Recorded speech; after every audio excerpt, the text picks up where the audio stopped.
In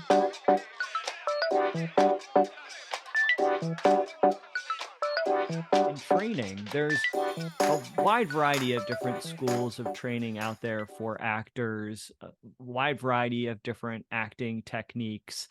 I would love to hear just your take on actor training in general. Is it something that's important? Is it something that actors should pursue seriously before they go out on auditions?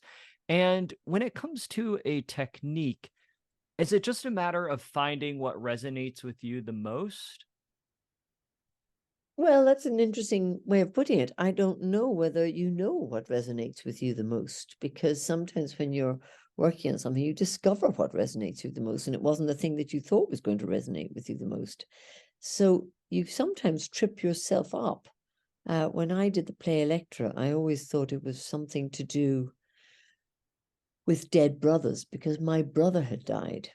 And then sometime later, I realized it had a lot to do with fathers and daughters, as in the Electra complex. But I just mean, you can often think it's about one thing and think, oh, that's my way in.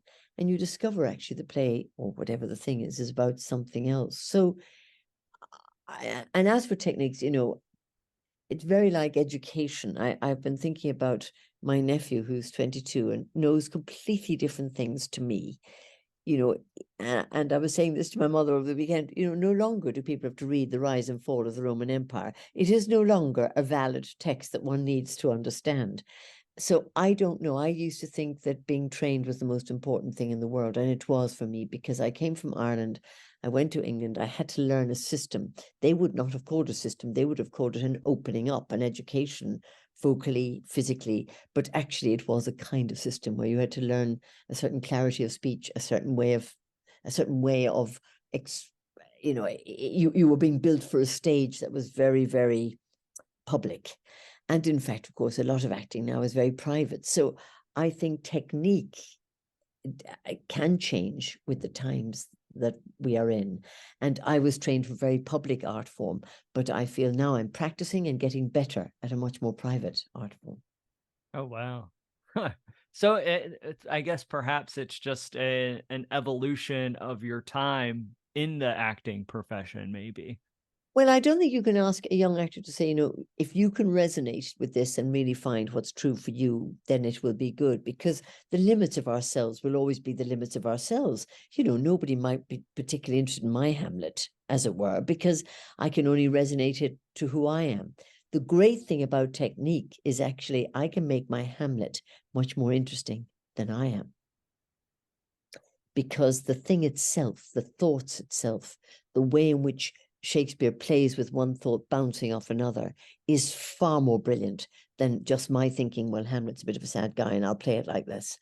It is that every thought changes the mood, every mood changes the next mood, and no two thoughts are the same. And it's very similar in that way to very good novel writing, where a very good novelist never repeats an emotion. If the book in chapter 5 has the same feeling it had in chapter 2, you're bored. Even if the thing is incremental, you must always have that the building blocks, that the previous feeling has transformed you into the new feeling, transforms you into the next feeling. So, sad is never the same as sad. Sad must be this, something else must replace it. And I think it's this very invisible work that people have to work very hard to get to. But if you push through that, you become bigger than yourself and more interesting than you, a person, is. So sometimes people mistake actors for their parts and think the people are brilliant, and often the actor is not a particularly interesting person at all.